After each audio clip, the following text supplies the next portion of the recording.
This is Danny from Dance English. Kita berjumpa lagi teman-teman. Kali ini ya seperti yang kita ketahui 2 hari yang lalu kita sejak video ini dibuat ya kita merayakan Idul Adha di tengah-tengah pandemik, dan pastinya hal ini memberikan pengalaman yang berbeda bagi teman-teman dibandingkan dengan Idul Adha yang telah berlalu.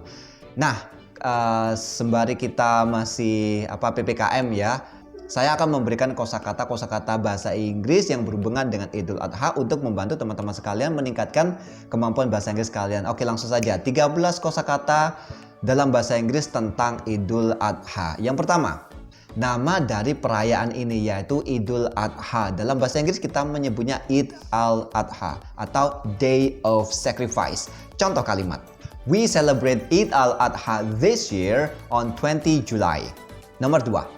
Selamat Hari Raya Idul Adha. Oke, dari beberapa sumber yang saya cari, ini ada beberapa ya sebenarnya, tapi yang sering dipakai itu yaitu Eid Mubarak. Jadi contoh kalimat, I wish you Eid Mubarak. Selamat Hari Raya Idul Adha. Sebenarnya ucapan ini bisa dipakai untuk Idul Fitri juga sih gitu. Sangat umum sekali ya, yaitu Eid Mubarak. Jadi ya, we wish you Eid Mubarak. Selamat Hari Raya Idul Fitri, selamat Hari Raya Idul Adha. Nomor 3, sholat Id, yaitu Eid prayer. Contoh kalimatnya, my neighbors do Eid prayer in the mosque. Tetangga-tetangga saya merayakan atau melakukan sholat Id di masjid. Nomor 4 ada takbiran.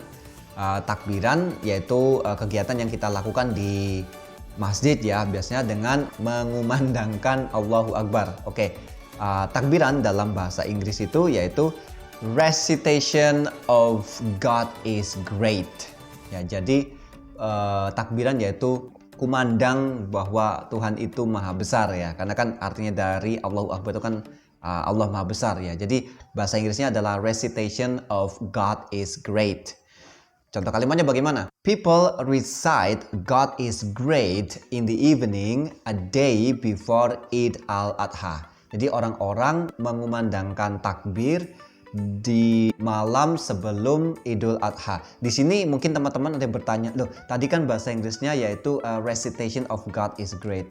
Nah, mengumandangkan itu bisa juga to recite. Nah, jadi kita bisa mengganti sedikit kalimatnya. Jadi seperti itu tadi ya, the people recite God is great in the evening a day before Eid al-Adha. Nomor 5, haji. Seperti yang kita ketahui di Indonesia, Idul Adha itu adalah juga tanda untuk haji. Nah, haji itu dalam bahasa Inggris Hajj ya, dengan double J. Nah, kalimatnya bagaimana? Hajj is an annual Islamic pilgrimage to Mecca. Mekah, teman-teman nanti bisa lihat tulisannya ya, Mekah itu pakai double C ya. Pilgrimage itu perjalanan suci, biasanya suatu umat ya, untuk menunaikan ibadah tertentu. Yang berikutnya nomor 6 yaitu fakir miskin. Fakir miskin di beberapa sumber ya, itu kita bisa menyebutnya the poor and needy. Contoh kalimat, we share the meat to our family, neighbor, and the poor and needy. Oke, nomor 7, hewan kurban. Hewan kurban saya nemu di situs The Jakarta Post. Itu ada satu artikel yang menyebutkan sacrificial cattle. Mungkin ada sumber-sumber yang lain, teman-teman bisa tulis di kolom komentar ya. Nah, contoh kalimatnya seperti apa? We bought a cow for the sacrificial cattle.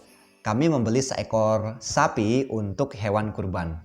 Oke, nomor 8. Nah, ada hewan kurban, ada ritual kurban. Nah, jadi berbeda ya. Yang satu itu hewannya, satunya itu kegiatannya untuk menyembelih hewan kurban. Nah, ritual kurban itu dalam bahasa Inggris kita bisa menyebutnya animal sacrificial ritual. Contoh kalimat, the government has limited the animal sacrificial ritual amid the pandemic. Jadi pemerintah telah membatasi kegiatan penyembelihan hewan kurban di tengah-tengah pandemik. Oke, nomor 9, sembelih atau menyembelih ya. Dalam bahasa Inggris kita menyebutnya slaughter. Jadi ada GH itu bacanya bukan slaughter, jadi pakai F ya. Slaughter. Contoh kalimat, people slaughter goats and cows on Eid al-Adha. Orang-orang menyembelih kambing dan sapi selama Idul Adha. Nomor 10, sate, yaitu makanan favorit kalian semua. Ya, dalam bahasa Inggris itu disebutnya sate. I don't know why, saya lebih suka menyebutnya sate ya, tetap dalam bahasa Indonesia. Tapi it's okay lah ya. Penulisannya juga berbeda, nanti kalian bisa lihat sendiri ya di tulisannya. My family make sate from the meat that we get on Eid al-Adha. Jadi keluarga saya membuat sate dari daging kurban yang kami terima di hari Idul Adha. Nomor 10, sate itu dimasak dengan cara dibakar ya. Nah, dibakar itu dalam bahasa Inggris kita menyebutnya grill.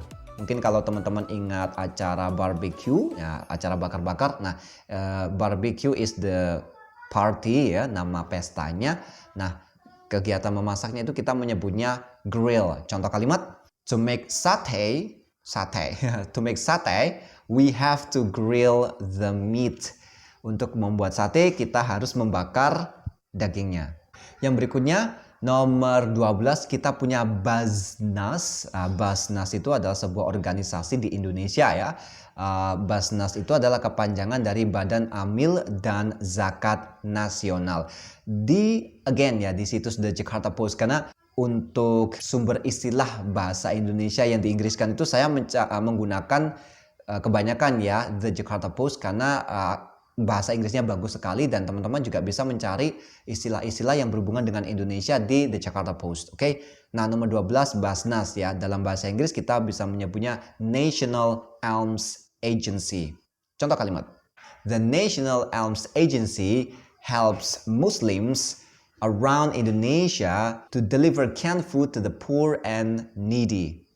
Jadi Basnas membantu umat muslim di seluruh Indonesia untuk membagikan makanan kaleng ya. Ini ada artikelnya teman-teman nanti bisa lihat ya. Jadi makanan kaleng untuk dibagikan kepada orang-orang yang kurang mampu. Nomor 13 ada rumah potong hewan. Dalam bahasa Inggris kita menyebutnya slaughter house. Kalau teman-teman ingat tadi slaughter itu adalah sembelih, house itu rumah, jadi rumah sembelih ya, rumah potong hewan. Contoh kalimatnya, the slaughter houses are full of goats and cows. Jadi rumah potong hewan penuh dengan kambing dan sapi. Oke, wait, kita ada bonus ya, yaitu nomor 14, ada Kemenak, Kementerian Agama.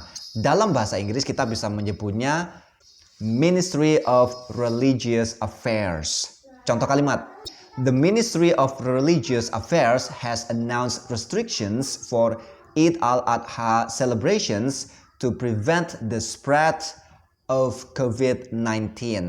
Kementerian Agama telah mengumumkan pembatasan kegiatan perayaan Idul Adha untuk menghindari penyebaran virus COVID-19. Oke, itu saja 14 ya tadi jadinya tambah bonus ya. 14 kosakata dalam bahasa Inggris yang berhubungan dengan Idul Adha. Semoga teman-teman bisa merayakan Idul Adha tahun ini dengan baik, dengan keluarga dan teman-teman tercinta, dengan kondisi yang sehat. Semoga pandemik bisa segera berakhir dan kita bisa beraktivitas dengan lebih baik lagi. So I'm Danny from Dance English. I'll see you in the next video. Bye-bye.